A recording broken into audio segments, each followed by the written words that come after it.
Okay, so in the last class we covered till this point that some very basic Python syntax, variable assign, how we can assign assignment variables, how we can perform very simple print statements, and all these things.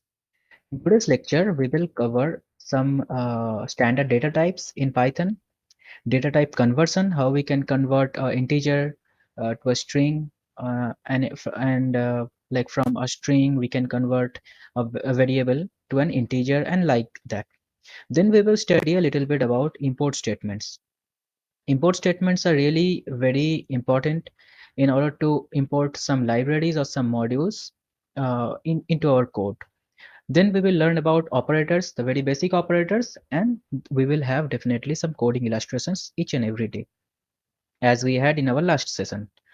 So this is about Python standard data types. So we have this data types in Python. Like for mentioning some text, we use str. This is for string. For numeric values, we use integer, float, or complex. Complex is basically nothing but the a plus ib, like this one. We used to the complex numbers that we used to use in our class 11.12. Here we just specify j in the place of I. Then sequence, like sequence is like when we have a sequence of numbers, we can use list, tuple, or range. So we will definitely look into what is a list, what is a tuple, and about range. Then we have mapping type. Mapping type is where we have a key and value pair. So we will have a particular key and that is linked to a particular value. So that is called dictionary as well, and the short form is dict. So we have dictionary in Python. This is and this list, tuple, dictionary, and the next one set. These things are very basic data types and data structures as well in Python. Next one is Boolean type. So either we have true false type questions, or like true false type variable, false and 0 or 1. At that time we use Boolean variables. And then we have binary types. So binary types are bytes, byte array, and memory view. This is just like a data type, standard data type, but like we will never use this binary data structures or data types in our program. So this is for some advanced mechanisms. We will see that into our next session. So we will definitely practice that, but before that we will know how to convert an integer to a string, or string to an integer. So we can use this integer constructor. Like constructor is nothing but this is just like a function. We will study constructor in detail when we will be studying the object oriented programming. But for now we will use this integer constructor to convert like any string or float or integer to an integer. So how we will do that? We will see that in our Google Colab, obviously. The next thing is the float. Float is like float constructor. With the help of float constructor, we can convert any string or integer or floating point number to a float. And as like just the same as in the case of str, we can convert any other data type to string. So these three constructor will help us to convert any other data type to that particular data type we want to convert. The next thing is about import statements. This is all about the theory. We will see all the practical in our Google Colab. So to import any module, we use these statements. Import, this is a keyword in Python. We use this import statement following, and then we use the particular module name. Module is nothing but a particular Python file that we want to import or that we want to use in our own code. It can be like we can use all the functions, all the variables that are declared inside that module or inside that Python file. So we can just write like this one, import followed by the module name. Or we can specifically we can import some function or some module from that particular Python file or that particular module. So that statement is also very simple. We have to specify the module name and the function or the value that we want to import. This is as simple as that.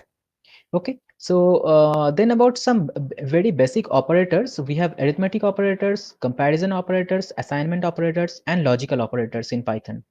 So all the operators are like very basic, but we will definitely learn the syntax, how we can use the syntax in Python. About arithmetic operators, these are like the addition, subtraction, division, multiplication. So the one thing that confuses many students is the floor division part. Floor division is like, you can see the example, when we divide 10 by 3, the actual output is 3.333 something, like 3.33, or like if we divide 20 by 6, the output will be like that only. So when we perform the floor division, so the output will be 3. The decimal part will be ignored. Only the integer part will be there in the output. So this is a very popular and very important arithmetic operator. Whenever we want to perform this kind of operation where we want to ignore the decimal part, we can use the floor division.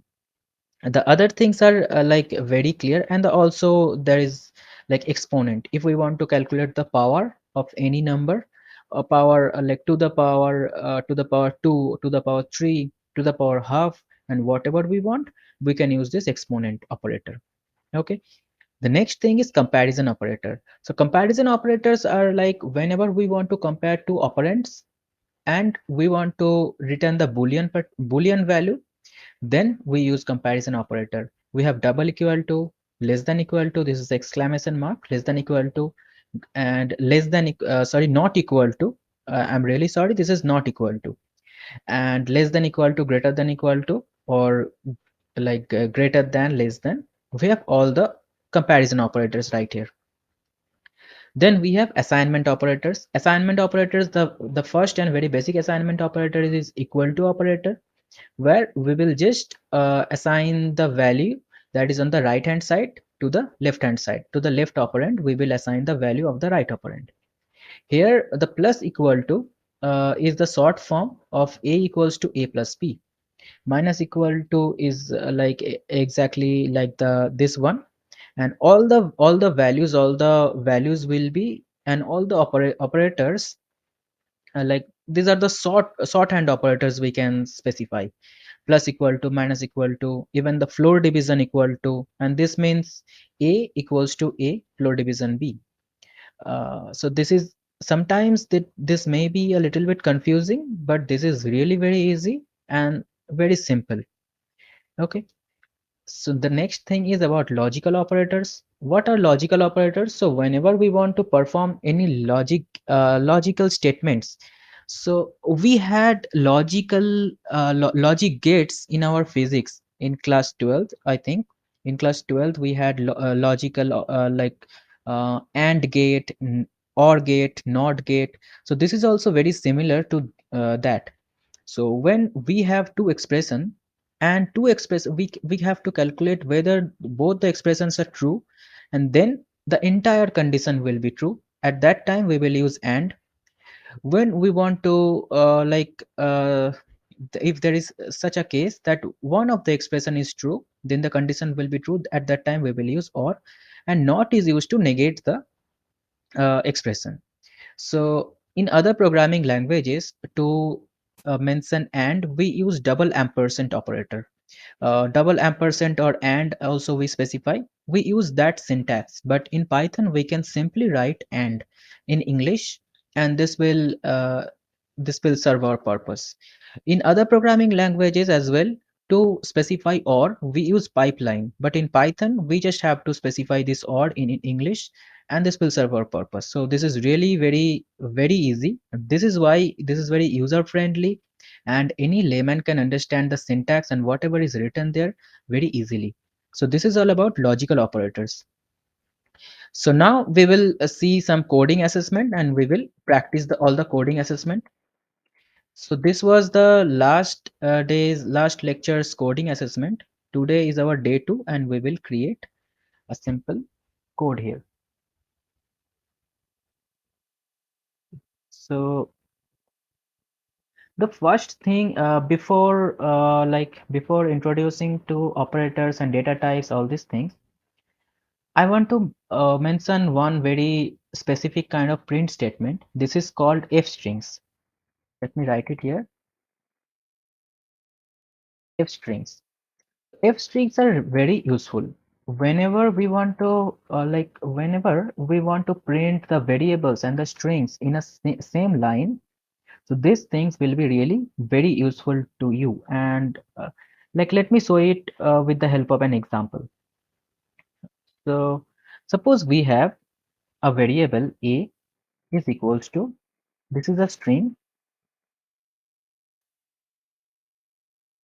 hello everyone. Another, we have another string b, and b is equals to Python is best.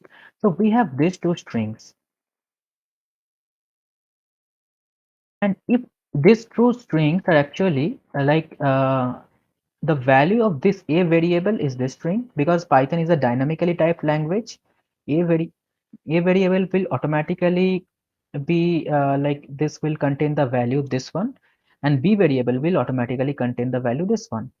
So now if I want to print some other strings inside here, so suppose I want to print a first, hello everyone first, then I want to print something, like we have to again use this plus statement, and then we have to give this quotation, double quote, and then I have to write something like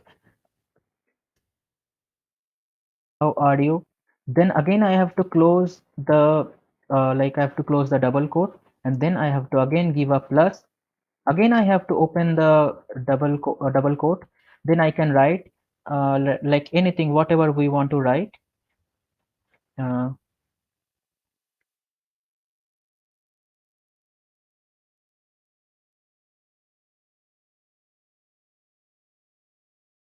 and then I want to print the b variable, so I have to use again this plus and then b.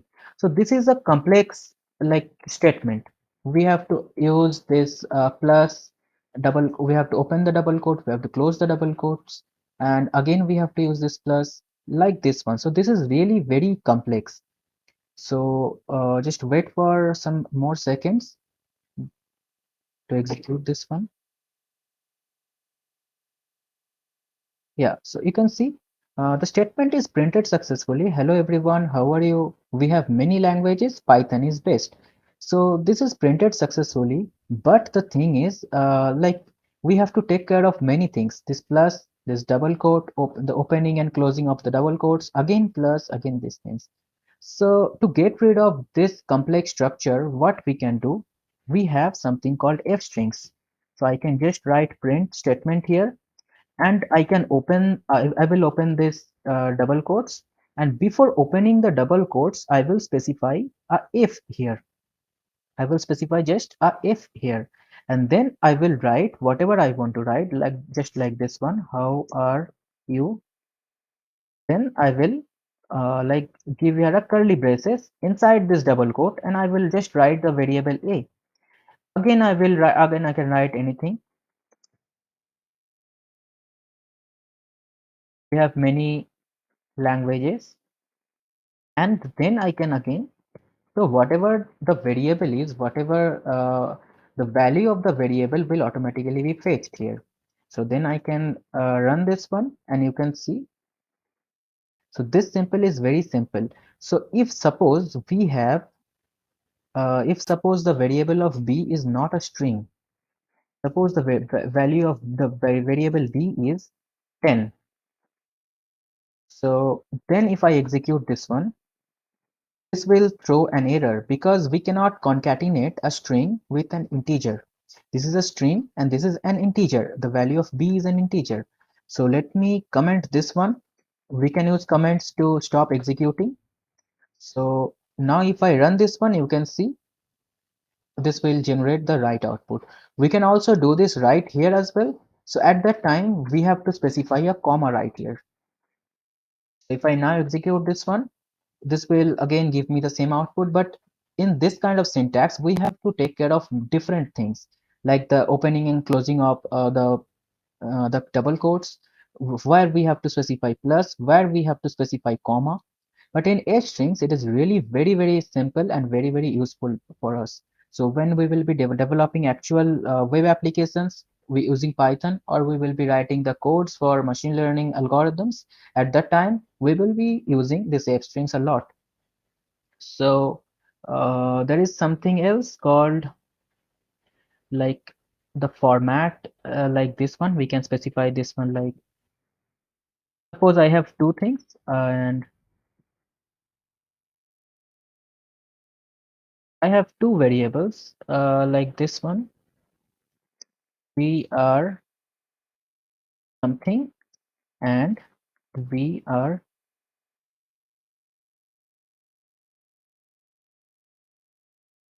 learning this.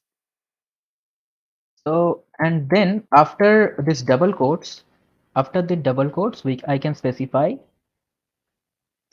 this one with a dot. With a dot, I can specify we are, like I can specify whatever we are great, and then giving a comma, I can specify we are learning Python. So this will give us, I think if the syntax is right, this will give us the actual output. Yeah. So we are great and we are learning Python.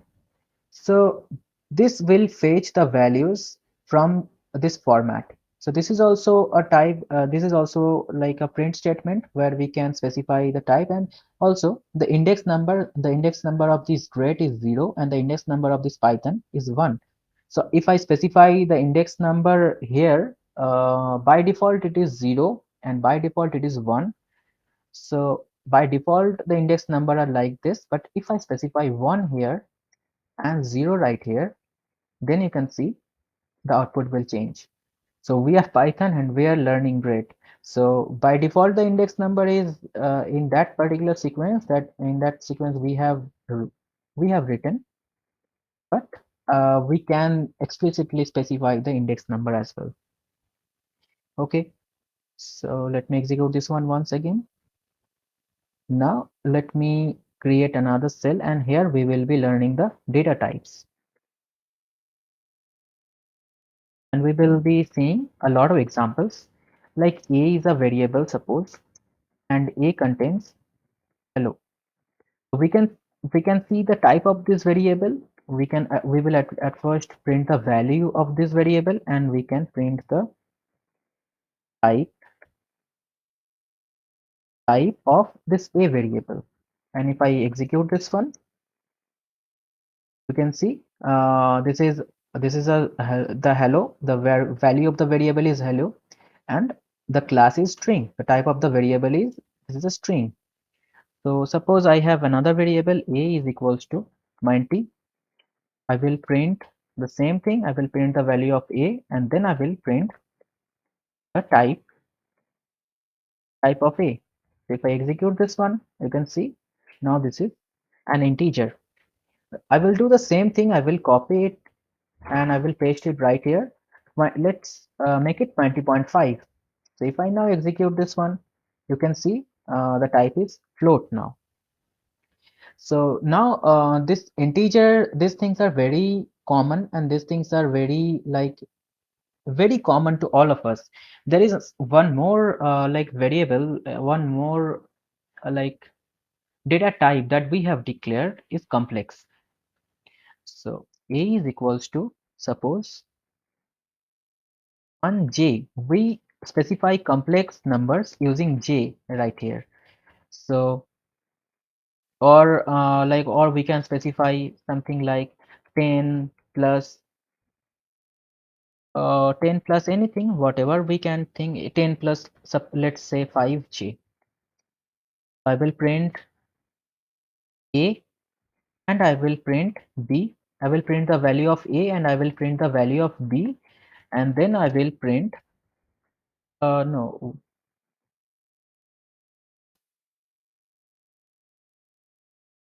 I will print the value type A, and I will print the value of B as well. So now if I execute this one, you can see this 1J, this is a complex. The data type is complex, the complex number, like this one. In our mathematics, we have studied a lot about complex numbers. So in Python, we can specify the complex number like this.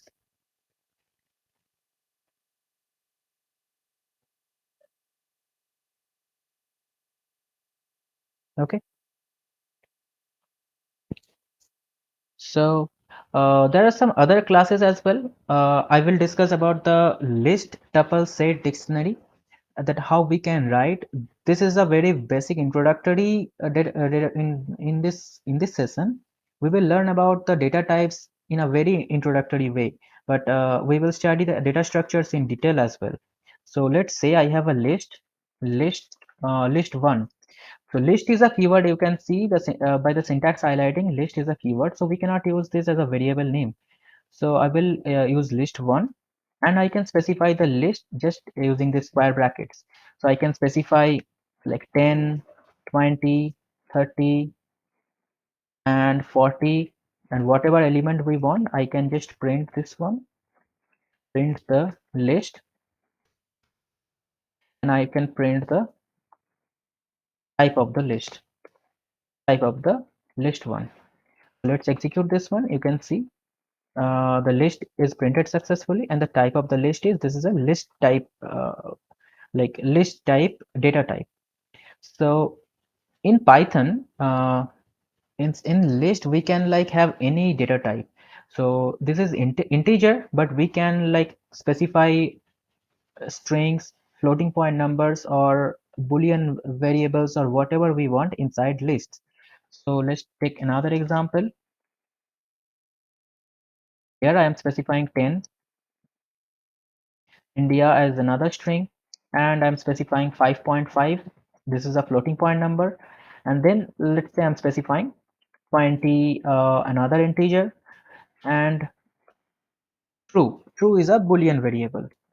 So in Python, we have this feature. So this is like the Max Pro version of an array. So yeah, let me print this list too, and let me print the type of the list as well. Type of list two. Now let me execute this one. So you can see we can also access the elements by their index number. We can change elements, we can manipulate the list, we can add some elements, we can remove some elements, we can do all the steps. We will start that later. So this is about list data type. How can we specify a list using the square brackets? Then we have tuple. Tuple is just like exactly same, just like list, but the main difference is in tuple, tuple is also a keyword. You can see that by the syntax highlighting. So I will use the variable name as something else. So the main difference is we use these round brackets here. So I can like specify all the things that we had already specified. Let's say Python. Python is a string. Now 5.5 is another value. 20 is another integer, and false is a boolean variable. So I will print this tuple here, tuple one, and then I will print the type of this tuple, tuple one. Okay. So let's execute this one, and you can see. So the difference between list and tuple is list is actually changeable. We can change the elements. We can actually, the specific term is list is mutable and tuple is immutable. We will study that when we will be studying list and tuple in detail. But for your reference, list is mutable. We can change the list items. We can manipulate the list items. We can add some new items. We can delete some new items. But in tuple, it is completely immutable. We cannot change any element. We cannot change anything. So this is the major difference between list and tuple. So the rest thing that we can have any kind of data types inside list, and we can have we can have like any kind of data type inside tuple as well. So this is list, tuple. Then we have something called set. So set is also a keyword, so I will use this set one. So and we specify set by this curly braces. So inside this curly braces also we can specify different kinds of data types like this one 10, like coding, and 5.5 we can have any kind of data types. And if I print this one, set one, and then print the type of this set one, you can see the set is printed successfully and the type of this set is set. So among like apart from this syntactical difference that we use curly braces here, we use round brackets here, we use square brackets here, what is the another major difference? The another major difference is we can have some duplicate elements right here. Okay, so you can see we can have these duplicate elements. We can have here as well. We can have these duplicate elements. Let me execute this one once again. We can have these duplicate elements right here as well. But if I specify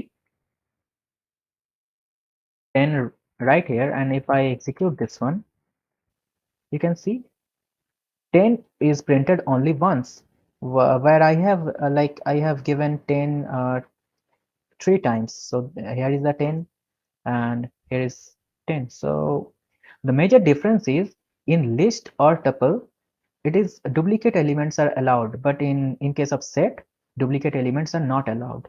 Well, there are some major another differences, but we will study that later. So this is basic structure, how we can like declare the variables, how we can specify the data types, and what are the data types. Okay, so a frozen set is also like this is set, and the frozen set is also very similar to the set, but we the frozen set, as the name suggests, it is completely frozen. We cannot change anything from that frozen set. So if I have to specify a frozen set, let's say if set 1, this is a frozen set, and we have a keyword like this one, frozen set. You can see by the syntax highlighting. So I have to specify this parenthesis, and inside this parenthesis I have to specify a set. So inside this parenthesis, I can specify the set I want. So I can specify the elements of the set, 10, and suppose A, B, C, D. Then I can specify any element, 7.1, like this one.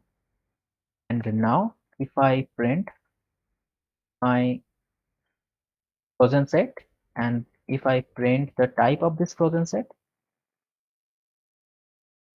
type of this frozen set, you can see the output. So this is my frozen set and the class is frozen set. So why we have list, tuple, set and frozen set like this one? So the list and tuple, almost all the properties are same, except that the list is mutable and the tuple is immutable. Inside set and frozen set, almost all the properties are same, except that inside set we can add some elements, we can remove some elements, but we cannot change the elements. But in frozen set we cannot do anything else. So this is also very similar to the tuple. This is completely immutable. So why we have different data types? So suppose you are a developer and you are developing a software. So when you will be sending the files to some other developers, so there is a chance that your files or your values or the data values that you have passed may be misplaced, or that can be modified by someone else. So when you will be passing that values, you will create the values using a list, then you will convert this list variable to a tuple using the tuple constructor. We will study that later. So we will convert our list to a tuple so that the data values cannot be changed, so that it cannot be misplaced, and then we will pass the tuple. So when the another developer will receive the tuple, he will see the values, and then if you want to change something else, or if he wants to change something else, he will take permission from you. Then he will convert that tuple to that list once again. So we can have these conversions like from a list to tuple, from a tuple to list. We can have this conversion, but directly we cannot convert. Directly we cannot change the elements of a tuple. Directly we cannot change the elements of a frozen set. So this is the basic difference, and this is the major points that we use different kind of data types. So now we have studied a lot about like we have studied a lot about data types, how many types of data are there. So now we will have a look about typecasting. So suppose a variable is like this one, a is equals to 10. So a is equals to 10. So the value of a is integer. I want to convert this integer to a string. So I want to convert this a, and I'm naming it as a underscore str. So this is the string of the a variable. So how can I do that? Using this str, and I can convert this one. So convert the value of a. Now I can print this a and a underscore str. So how we will understand that these things, the values or the actual type has been changed. We can use either the type of operator, like I can print the a and the type of a, and I can print this one and the type of this one. This is a method uh, that 10 is integer, and this 10 is string. So either we can check this like 1, or if we want to add something, let's add 10 plus 10 right here, and I am also adding plus 10 right here. If I try to do this one and let's execute this one, you can see 20 is printed successfully, because when the compiler will execute the program, it will parse the program from top to bottom. So the first line will be executed, then this line will be, then this line. So till this point, or till this point, there is no error, but we cannot add a string with an integer. So we cannot concatenate a string with an integer. We can only concatenate a string with a string. So if I convert this to a string, and now if I execute this one, you can see this is the value is 20, and now inside here we will have 1010. Okay, so this is about the string, like the string typecasting. We can also have different kind of typecasting, like suppose the value of a is 30, and 30, this is a string. So we can convert the value using this int type, like this one, the int constructor, and I can print a and type of a. Let's execute this one. Okay, so we haven't specified any variable. So this should be b, and this should also be b. Let's execute this one, and you can see, yeah, you can see the output. So we can change like any data type to any other data type. We can also use the float constructor. Suppose we have value of a is equals to 2.5. We have this value, and I want to change the value I want to change this to integer. So b is equals to float of a, and then let's print the value of b, and guess the output.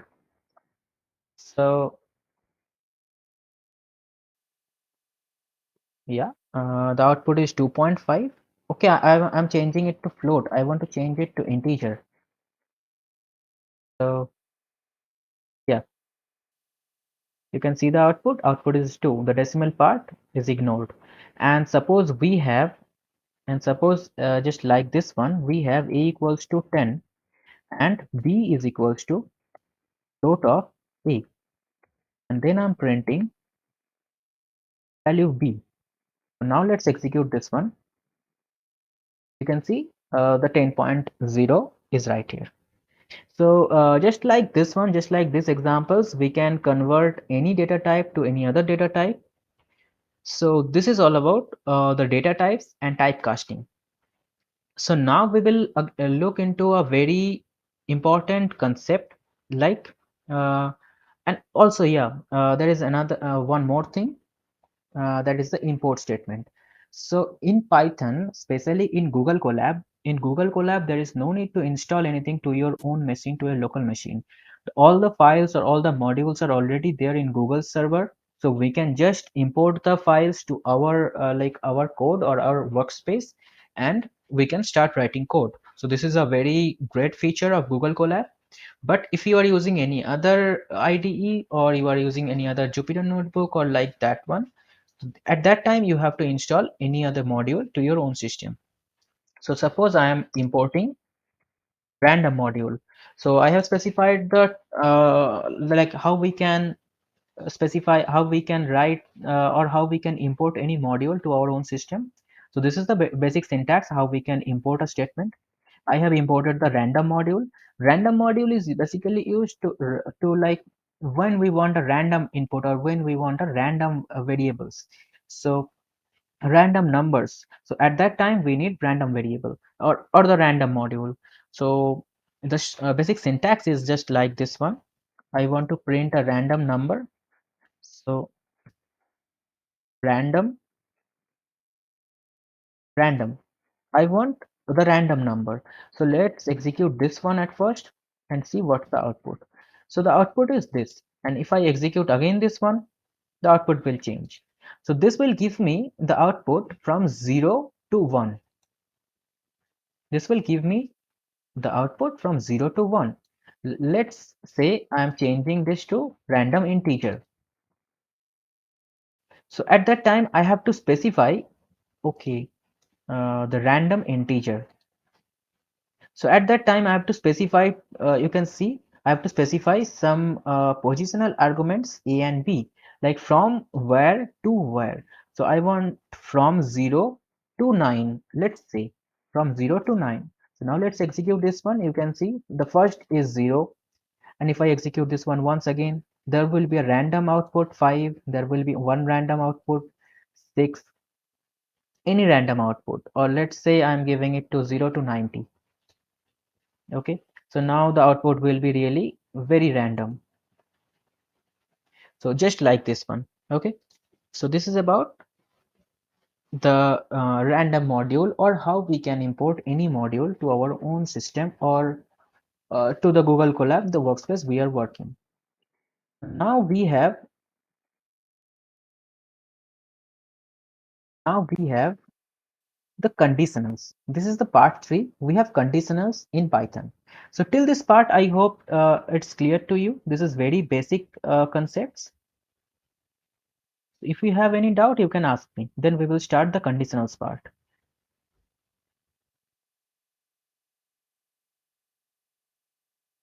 So, as the name suggests, conditionals, uh, in our real life as well, when we have some conditions, and based on that conditions, we want to perform some task or some operations. We want to do some operations. That time we use conditionals. So like our English syntax, we have if we want to do something, if this is true, then we will do that. If this is false, then I will not do that. Like just like this one, this is very simple, and just we will have a programming implementation with Python. So this is about like this is about the conditionals, and the syntax is we have to use this if keyword. And as I mentioned in the last lecture as well, that indentation is very much important. If I miss any indentation, the compiler will throw errors. So I have to specify the indentation very carefully just after this colon. So in this example, we have two variable a and b. If the value of a is greater than b, then the compiler will print, or the Python like in the collab, it will be printed a is greater than b. So this thing is very simple. Suppose we have another example, what will be the output of this code? So if I execute this one, it will give us a error. Why error? Because the value of A is 30, the value of B is 50. B is greater than A. Whether B is greater than A, yeah, the value of B is greater than A, but it will not be printed. Why? Because the indentation is missing. So we have to specify the indentation very carefully. The next thing is the elif keyword. Elif is nothing but the else if. In C language or in Java or in any other programming language, we have this else if keyword, and we know about this else if keyword. At first the compiler will check about the if, whether the condition specified inside the if parenthesis, whether it is true or false. If the condition is false, then it will check for the condition that is specified inside this elif parenthesis. So elif means if the previous condition were not true, then try this condition. What does this mean? If the previous condition, like the condition that was specified inside this if, or if we have if else ladder, so if elif elif elif, we have several elif. So the next elif will check whether the previous condition were true or not, and then we will like print this one. If the value of, suppose this is an example, the value of A is 33 and the value of B is also 33. So we will at first check whether the value of B is greater than A. If the value is not, or if this is true, then this statement will be printed. But if it is not, so if this condition is not true, then the elif part will be executed. So inside this elif part, whatever is written, it will be printed. Then we have the else keyword. Else keyword is also like when like any previous condition is not true, at at that time the else block will be executed. So you can see this example. The value of A is 200 and the value of B is 33. So if B is greater than A, whether B is greater than A? No, it is not.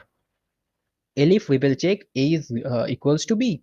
No, it is also not. Then the else part, whatever is written inside this else part, this will be executed. So this is about the conditionals. Now let's like write some code to explain conditional. So yeah, we have also one more thing. We have this shorthand if else as well. So shorthand if else means this is also called the ternary operator. We have this in C, in Java, and in Python as well. So in shorthand if else, we just have to specify if A is greater than B, then what we want to do, then we will specify this colon and we will write this statement. So if print A, if A is greater than B, else print this one. So we can write like this one as well. So now let's execute this one in our Google Colab. Okay. So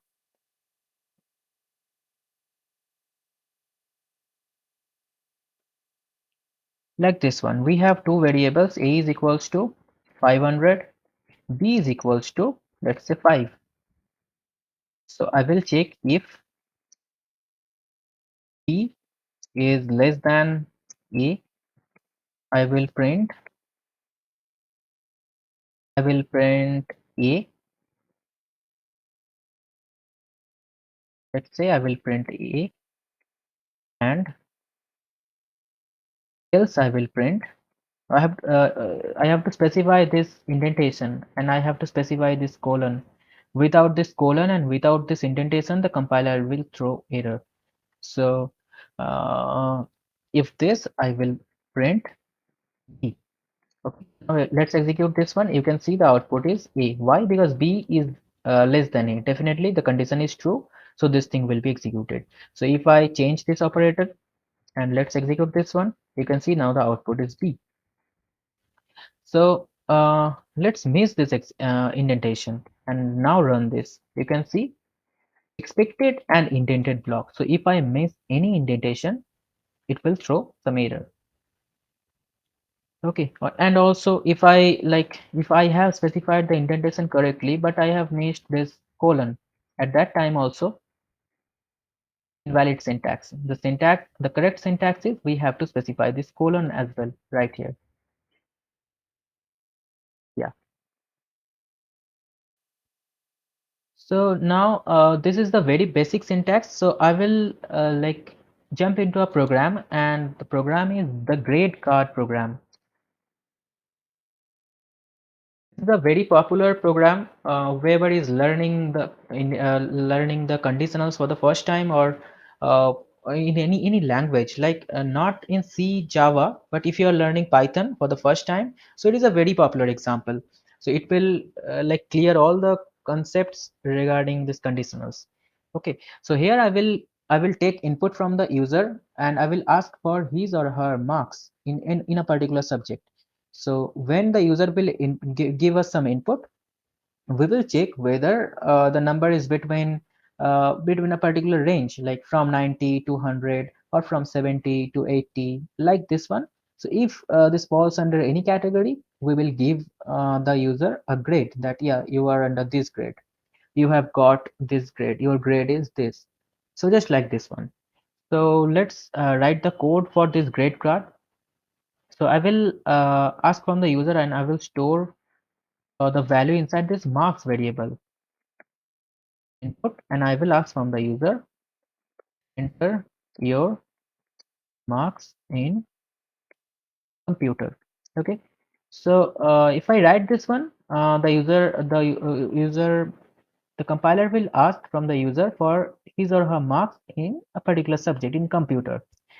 But this will give us the string input, but we want the marks can be like 99.5, 99.9. This can be in float. So we have to wrap this inside this. We have to wrap this inside this float constructor. Okay. So now let's print this one at first. Print marks. Okay. So let's check the code. If I am specifying 99.9, so it is giving me the right output. So now what we will do? We will implement our logic here. So I will check if marks is greater than or equal to 90 and marks is less than or equal to 100.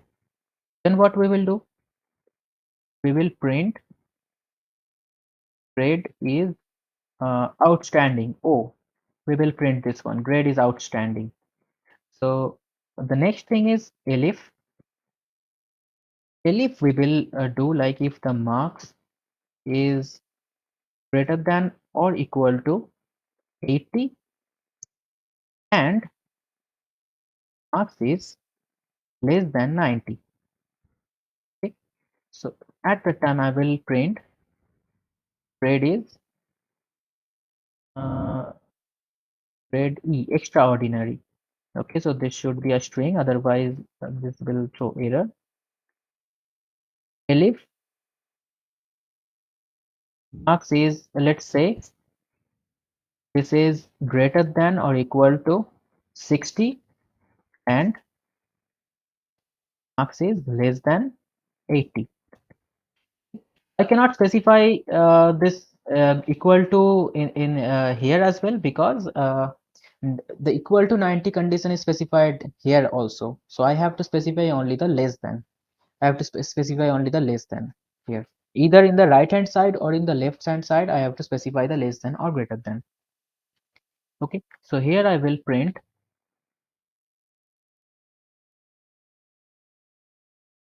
grade is suppose let's say A.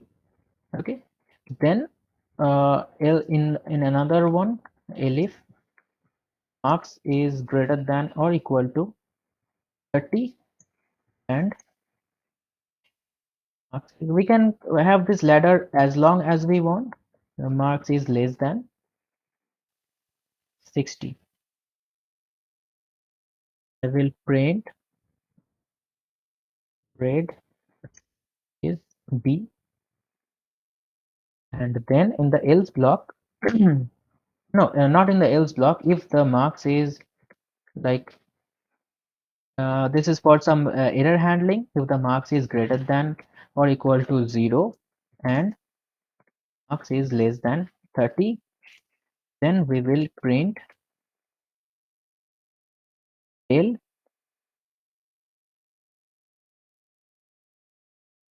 else we will print. So here it will be elif. Yeah, else we will print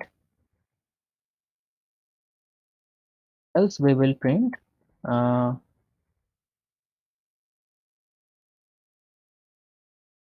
Please enter a valid number from 0 to 100.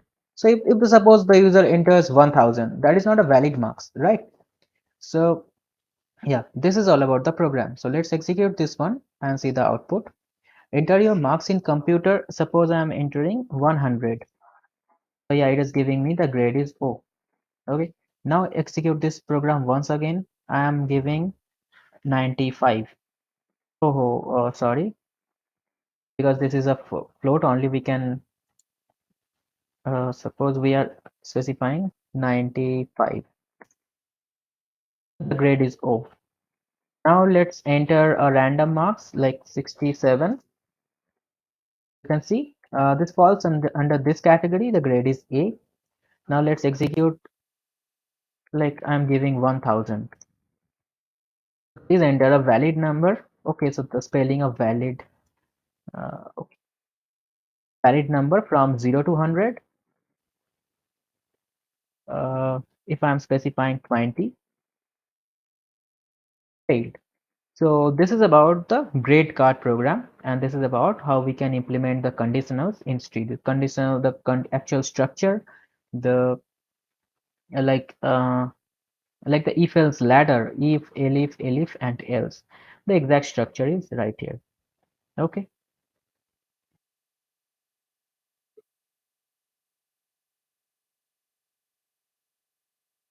So yeah, one more thing. We cannot in Python, we cannot like any if block, like forget about if else, any block, any indented block cannot be empty. In Python, any block cannot be empty.